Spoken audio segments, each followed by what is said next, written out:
Wow from Kate Bush, which came, of course, from the album Lionheart. And we're in the English countryside. We're surrounded by the beauty of the English countryside in spring in Kate Bush's own garden. So thank you for having us here. It's very nice to see you. Well, it's lovely to be here. A beautiful day like today and listening to beautiful music. Just going back to some of the music that you've revisited now. We'll come on to the album in a minute or two. But Lionheart in particular, there's a very English sense about it. And, of course, you sing in English, as it were, in an English accent. Is Englishness a very important part of your music? It's part of who I am, so I think who you are is also very much a part of your work, don't you? So it's not something that I kind of specifically set out to do to try and make my stuff sound English, but I'm half English and half Irish, so I suppose there's a bit of Irish coming through sometimes as well. A bit of Riverdance coming up sometimes, sure. Let's go back to the early days and the time when you were interested in getting into the music business, but you were never wanting to compromise. You never wanted to be a commercial singer-songwriter. You wanted to do what you wanted to do. That's remarkable at an early age, I think. Yeah, I think I'm probably very stubborn and probably always have been. And I think I was very lucky to find what I wanted to do so young. I suppose by the time I was about 14 or so, I really felt that's what I wanted to do, was write music and make an album. That was my big ambition, was just to make an album. Crucially, encouragement or the ability to be yourself is important for a youngster with that kind of ambition. You were given that freedom. Well, I was given fantastic encouragement, especially by my father, who was absolutely brilliant, because when I was really young I used to write about 2 songs a night, and it's kind of horribly prolific, and he'd always come and listen to my songs, and it didn't matter if he was in the middle of watching a TV show in the evening or whatever, he'd always say, well, just let me see the end of the show, and then I'll come and listen. So he didn't always say it was fantastic, he was quite honest, but the fact that he was always there kind of gave me a sense of belief in myself. It was just an incredible gift. The fact that he did that for me, I think, I don't know if I would have been driven to carry on to do what I did without that kind of encouragement. It's a very special gift he gave me. The songs you wrote then, have you kept them? Are they all still somewhere? Yeah, they probably are somewhere. I mean, I remember one of the first ones I wrote, it had about 20 verses, and most of my friends and family would walk out after the first 12. But my father stuck right through the whole lot. Formal musical training? No, I can't really read or write music. The only sort of ability I have came from learning the violin when I was young. So I can read and write treble clef, but not very well. Most of it's done by ear. So when you're writing music, you sit at the piano? Yes. And yes. put it down on, well, I would say tape, but whatever it is nowadays. No, well, it's still tape. Still tape for you? Oh, yes. Oh, so I went through a phase of using digital equipment and kind of feel that, it was always a big mistake, really, because I love the sound of analogue tape. It's so much warmer and fuller. So that's what I've gone back to. So it's still analogue tape for you? Yeah. Great. Getting the big break, getting, David Gilmour taking an interest and you were still able to be your own person, to say, well, no, this is not what I want to. The record company wanted one song released and you wanted, famously, Wuthering Heights as your first single. So how difficult was it to stand up to the pressure? Well, I don't know why I was so determined to have that song as the single, but I really was. For me at that time, that was really what I felt should be released. And I remember vividly this meeting at the record company where everyone in the room wanted a different song as the first single. And I was saying, no, I really think it should be Wuthering Heights. And I think we were just about to get into, quite a sort of heavy debate. And one of the guys that worked at the record company just knocked on the door and walked in and went, Kate, Wuthering Heights, great song, should be the single, and then walked out, and he just kind of blew the whole argument away. How much did you pay him to do that? Well, I don't know who sent him, but I was very grateful at the time. Now, of course, you have your own record label. An unusual name. Yes. Yeah. Why? Yes, well, why not?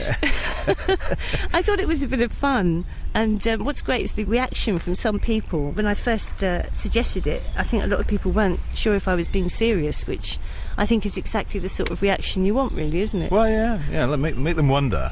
Is there a particular story behind it? Not really. I thought it was a bit of fun, rather than a very sort of lofty or serious name. Fish People, I should say, is the name. Is it going to be a bigger label than for you? Are there going to be many other signings? I've no idea. Really, we just kind of set it up in order to create a sort of independence. And I'm still working with EMI, but in a slightly more independent way. Independence, again, this is the subject coming up again. It's very important to you. Yeah, I mean, I think, as an artist, having creative control is the ultimate thing, because it's so difficult to try and create anything interesting anyway. So to have anything else that's creating extra pressure and influences isn't always a desirable thing. So to be able to struggle within your own boundaries rather than other people's is I think, a great thing. We're going to play Moments of Pleasure. Now, originally, that was a song which has a lot of unhappy associations, perhaps, written from at a darkish time. Is that true? Well, I don't know. I think the problem is that during that album, there were a lot of unhappy things going on in my life. But when the songs were written, none of that had really happened yet. And I think a lot of people presume that particularly that song was written after my mother had died, for instance, which wasn't so at all. There's a line in there that mentions a phrase that she used to say about every old sock meets an old shoe. And when I recorded it and played it to her, she just thought it was hilarious. She couldn't stop laughing. She just thought it was so funny that I'd put it into this song.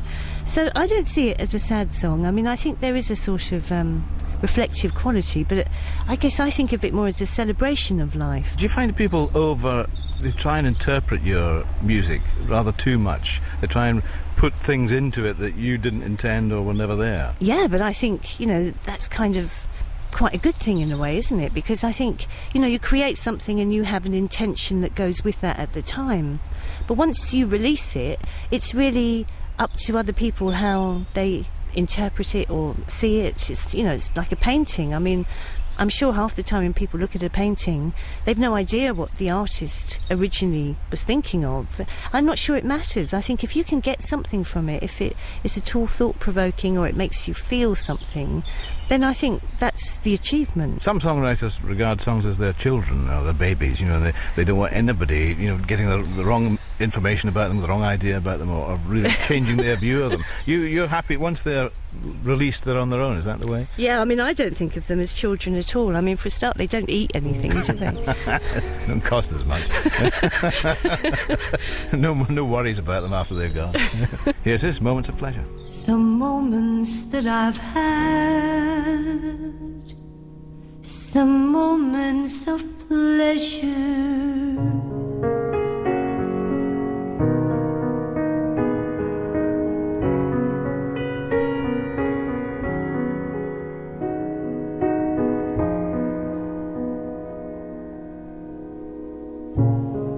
I think about us lying on a beach somewhere. I think about us diving off a rock into another moment.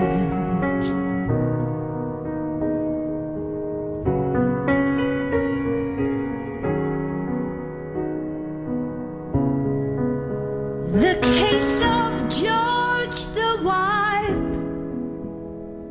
Oh God, I can't stop laughing. This sense of humor of mine, it isn't funny at all.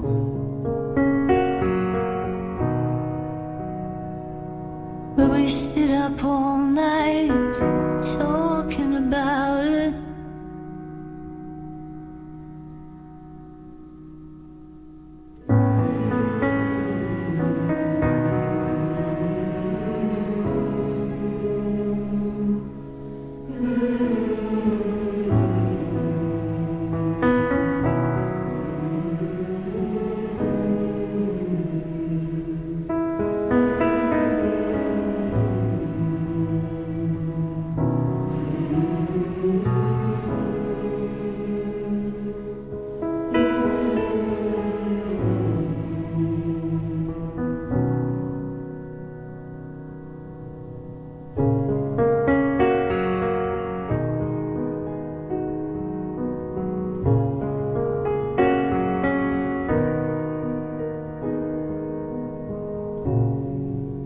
On a balcony in New York, it's just started to snow.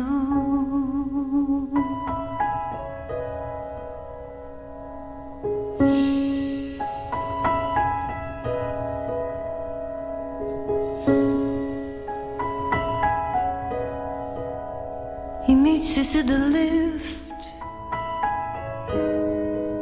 like Douglas Fairbanks, waving his walking stick.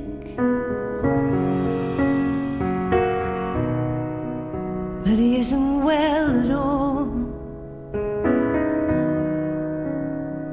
The buildings of New York look just like mountains in the snow.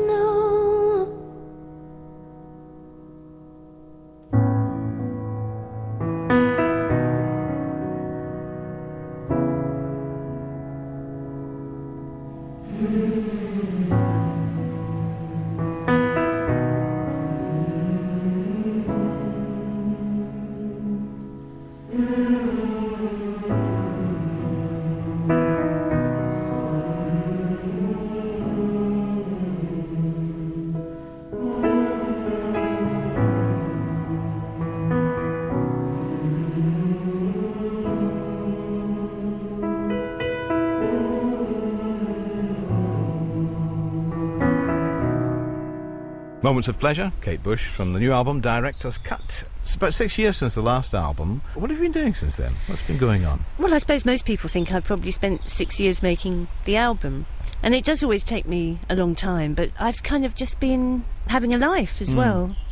Well, that's the thing. People always think, this happened to several writers, hasn't it? J.D. Salinger, for one, he's a recluse. Well, no, he's not. He's actually out there in the world. He's just not doing what the press perhaps expect him to do. And that's very much the life you want to lead, isn't it? Yeah, I suppose really I don't live the life of a famous person. I was never really driven to be famous, even from a young age when I knew I wanted to be involved in music. It was really making an album. That's what I wanted to do. I wanted to try and make interesting music. So I think, my values have always remained the same. But it's so different to the values of so many people today, isn't it? Well, I don't know. I think it's a shame in a way, really, that the kind of celebrity culture makes life so difficult in a way for people who perhaps are on television. I mean, there's a lot of talented people who are very famous because they're on television, and, it's just a job, isn't it? It should be. Yes, but, it should be. For many people, it seems, fame is all they want. They don't necessarily want to have to do anything for it. They don't want to have to make that album or be able to sing or dance or do whatever. They just want to be famous. Yes. That's something that's certainly probably when, you were young was less important than it seems to be today. Yes, I think that's a very good point, actually. I mean, I think it has become very much a part of our culture, which, when I was young and thinking about starting in the music business, it like you say, it really didn't have the same kind of sheen. Now, Director's Cut, you've revisited some of the tracks of the past. Is that a difficult thing to do? Is it something you think, well, they should be left the way they are, or do you think, no, I can do something else with these songs? Well, I don't think I could really say I've ever really been that happy with anything I've done. I think you were at the time, and, I always try my best and, put lots of effort into the albums. Oh, there's a goose just flying over. Very nice, too. North, I hope, rather than south. Otherwise, we're in for a bad summer. But, yeah, I mean, I just thought that with those two albums that, going back to what we were saying earlier about analogue tape, Red Shoes was recorded with digital equipment. At the time, it was state-of-the-art, what everybody was kind of pressurised to be using, really. But in hindsight, I felt that it had a very edgy sound. And I still remain a huge admirer of analogue tape and, that warm, fuller sound that you get. So in revisiting the tracks from that album, one of the first things that we did was transfer everything back onto analogue tape. So one thing I'm pleased with these tracks is that they all do have that much warmer sound from analogue. You've got a studio here at home. Is it important to you to get into that? Do you have a sort of regime where you do 9 till 1 every day in the studio, or do you just wait until the muse strikes? I do go in sort of Monday to Friday when I can, and what's really nice, and I'm very privileged to be able to do so, is that I can make it work around my family life, because it's very important for me to spend time with my family and my son, and I don't have to commute to work like a lot of people do, so I can make that work around the family. And I suppose in some ways now I treat it much more like a kind of job, something I had to learn to do because, before I had my son, we didn't really have the same kind of commitments. Yeah. But your son's involved in the record? Yes, he is, yeah. What exactly did he do? Well, he sings the part of the computer program in Deeper Understanding, and originally on the song I wasn't able to have the technical equipment to make a computerised voice. All there was a vocoder back in those old days. Oh, Sparky's Magic Piano, isn't it? There you go. What an incredible track. But what I really wanted to do was have a single voice rather than a group, which was on the original recording I used a bank of backing vocals and a vocoder, whereas now what I could do was just use a solo voice and computerise it. And I felt that somehow it was more poignant if it was the voice of a child, that this kind of benevolent spirit in this computer program is quite sort of innocent, really. So that's how he got the part. After heavy auditions, I'm quite... Well, it's a shame because he does have a really lovely singing voice and we completely ruined it by sticking it to a computer. For the next album, maybe. Yeah. Maybe. Tell me about touring, because you really haven't done for a long time. You haven't been out in front of the public. Is that deliberate, or is it just something that hasn't quite happened?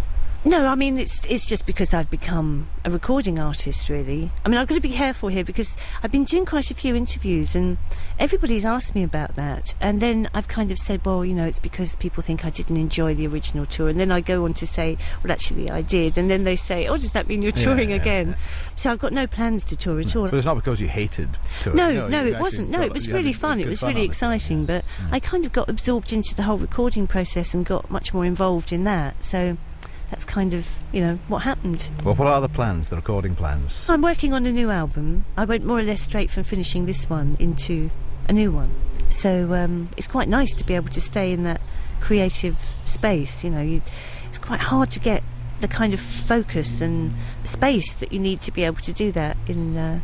Well, we all have such busy lives, don't we? Trying to create that kind of space is much harder now, don't you think? Well, absolutely, for everybody. But I think here what you've got is, the perfect sort of peace and quiet tranquility here to enable you to do the work you want to do. Does this surrounding very much help you? Yes, it does. I think, we're very lucky to find such a lovely place. And again, a privilege, really, to be able to work from home. Well, it's a beautiful day to be out here. I'm sorry if we're keeping you from your work and we're stopping you creating in the studio there. But thank you for having us here. It's been a joy. Well, it's a pleasure. And can I say you've just got the best radio voice. Oh, God bless you. And it's been lovely to meet you. Can I just say... Yeah. Thank you so much for all the support that you and your producer have given the single, because it was not an obvious choice as a single at all. And everyone has told me how supportive you've been of it. So thank you very much for that. As soon as we played it, we had the most massive response. So people wanted to hear it, and they still do. And here it is. Thank you, Kate. Thank you. Deeper Understanding. As the people here grow colder, I turn to my computer and spend my evenings with it like a friend. I was loading a new program I had ordered from a magazine. I am lonely, I am lost. This voice console is a must.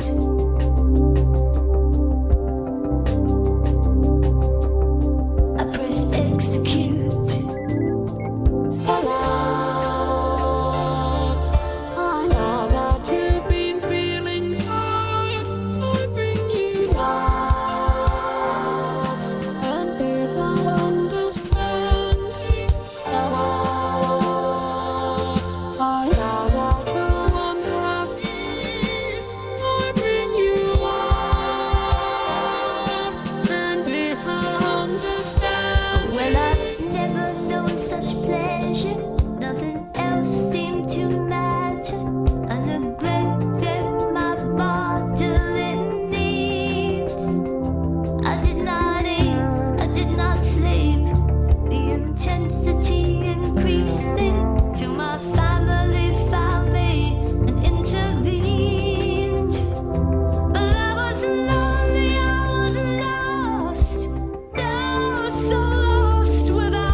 Deeper Understanding by Kate Bush.